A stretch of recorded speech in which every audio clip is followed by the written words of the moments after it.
بسم اللہ الرحمن الرحیم۔ السلام علیکم۔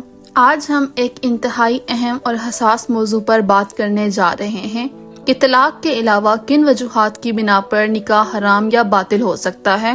نکاح اسلام کا ایک اہم رکن ہے جو نہ صرف دو افراد کو ایک مقدس رشتے میں باندھتا ہے بلکہ معاشرے کی بنیادوں کو بھی مستحکم کرتا ہے۔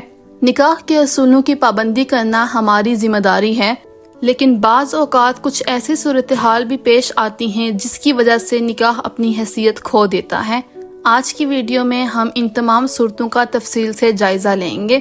نمبر 1 پر آتی ہے مذہب کی تبدیلی۔ قرآن مجید میں اللہ تعالیٰ فرماتے ہیں، اور کافروں کی عورتوں کو تم اپنے نکاح میں نہ رکھو۔ اس آیت کے مطابق اگر شوہر یا بیوی میں سے کوئی بھی اسلام کو چھوڑ کر کفر اختیار کرے گا تو ان کا نکاح فوراً باطل ہو جاتا ہے۔ دین کی تبدیلی نہ صرف ان کے ازدواجی رشتے کو ختم کرتی ہے بلکہ اس کے ساتھ ہی ان کے درمیان کسی بھی قسم کا تعلق حرام ہو جاتا ہے۔ نبی کریم صلی اللہ علیہ وآلہ وسلم نے فرمایا، جس نے دین چھوڑ دیا اس کا نکاح باقی ہی نہیں رہتا۔ اس حدیث کے مطابق مذہب تبدیل کرنے کی صورت میں نکاح کا اختتام ہو جاتا ہے۔ علماء کے درمیان اس معاملے پر اتفاق ہے کہ اگر کوئی فرد اپنے ایمان سے منحرف ہو جائے تو ان کا نکاح فوراً ختم ہو جاتا ہے۔ اس کی وجہ یہ ہے کہ اسلام میں مرتد ہونا ایک بہت بڑا گناہ ہے اور اس کے بعد کسی مسلم اور مرتد کے درمیان نکاح برقرار نہیں رہ سکتا۔ شریعت نے بھی اس بات کا واضح حکم دیا ہے تاکہ مسلم خاندانوں میں دین کی حفاظت ہو سکے اور اسلامی معاشرت کے اصولوں کی پابندی ہو سکے۔ نمبر 2 پر آتا ہے قریبی رشتہ داروں کا انکشاف۔ اللہ تعالیٰ نے سورہ نساء کی آیت نمبر 23 میں رشتہ داروں کا ذکر کیا ہے جن سے نکاح حرام ہے۔ تم پر حرام ہیں تمہاری مائیں، تمہاری بیٹیاں، تمہاری بہنیں، تمہاری پھوپھیاں، تمہاری خالائیں۔ اگر نکاح کے بعد یہ معلوم ہو جائے کہ دونوں فریقین کے درمیان کوئی ایسا رشتہ ہے جو شرعی طور پر نکاح کے قابل نہیں ہے تو یہ نکاح فوراً باطل ہو جاتا ہے۔ مثال کے طور پر اگر کسی جوڑے کو بعد میں معلوم ہو کہ ان کے درمیان رضاعت کا رشتہ ہے تو ان کا نکاح باطل ہو جائے گا۔ اس حوالے سے علماء کا متفقہ فیصلہ ہے کہ اگر نکاح کے بعد ایسا رشتہ دریافت ہو جو شریعت کے مطابق نکاح کے قابل نہیں ہے تو اس نکاح کو برقرار نہیں رکھا جا سکتا۔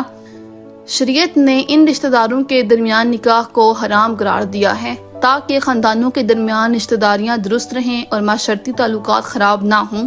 اس کے علاوہ ان حرمتوں کا مقصد معاشرتی اور اخلاقی قدروں کو برقرار رکھنا ہے۔ نمبر 3 پر آتی ہے گواہوں کی غیر موجودگی۔ نبی کریم صلی اللہ علیہ وآلہ وسلم نے فرمایا، کوئی نکاح بغیر ولی اور 2 گروہوں کے جائز نہیں ہے۔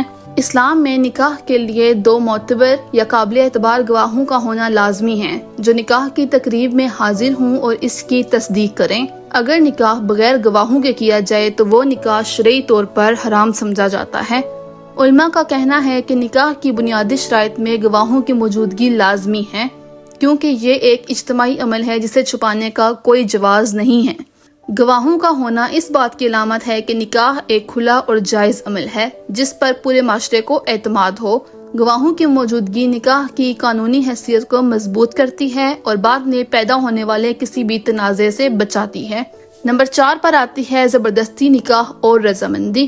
سورہ نساء میں اللہ تعالیٰ نے فرمایا، اور عورتوں کے ساتھ احسان کا سلوک کرو۔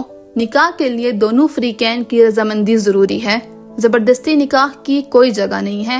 اگر ایسا نکاح کیا جائے گا تو وہ شرعی طور پر جائز نہیں ہوتا۔ نبی کریم صلی اللہ علیہ وآلہ وسلم نے فرمایا، جس نکاح میں عورت کی مرضی شامل نہ ہو وہ نکاح باطل ہے۔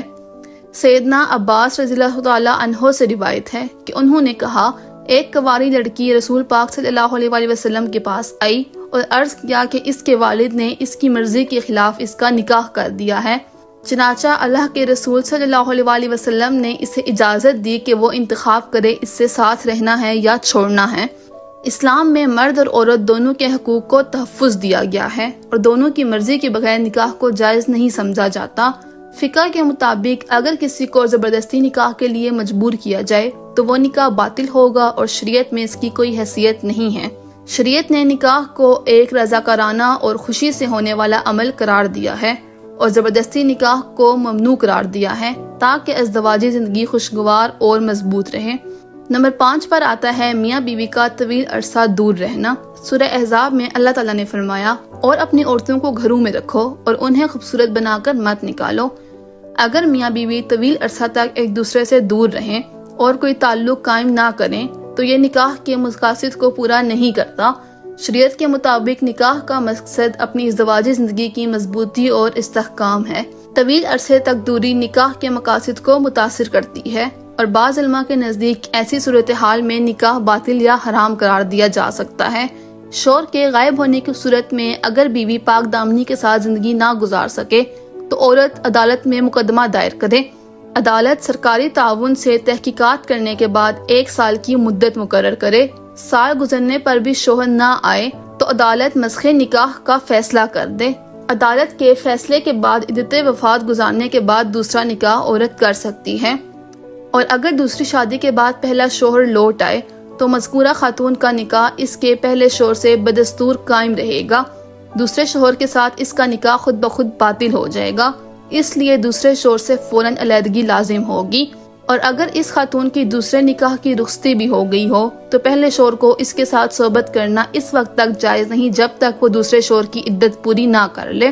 علماء کے مطابق اگر میاں بیوی بغیر کسی معقول عذر کے ایک دوسرے سے دور رہیں اور کوئی تعلقات قائم نہ کریں تو یہ نکاح کے اصولوں کی خلاف ورزی ہے اور اس سے نکاح کی حیثیت مشکوک ہو جائے گی۔ نمبر 6 پر ہے رضاعت۔ تم پر حرام کی گئی ہیں تمہاری دودھ پلانے والی مائیں۔ اگر نکاح کے بعد یہ معلوم ہو کہ میاں بیوی نے ایک ہی عورت کا دودھ پیا ہے تو ان کا نکاح فوراً باطل ہو جائے گا۔ رضاعت کے قوانین کا مقصد یہ ہے کہ خاندانوں کے درمیان رشتہ داریوں کی حدود کو برقرار رکھا جائے اور غلط فہمیوں سے بچا جائے۔ فقہ کے مطابق رضاعت کے رشتہ داروں کے درمیان نکاح باطل ہے اور اس کی کوئی گنجائش نہیں ہے۔ یہ قانون خاندانوں کے تعلقات کو درست رکھنے کے لیے ہے۔ اگر آپ کو ہماری ویڈیو پسند آئی ہو اور مزید معلوماتی ویڈیو دیکھنا چاہتے ہوں تو ہمارے چینل کو سبسکرائب کریں۔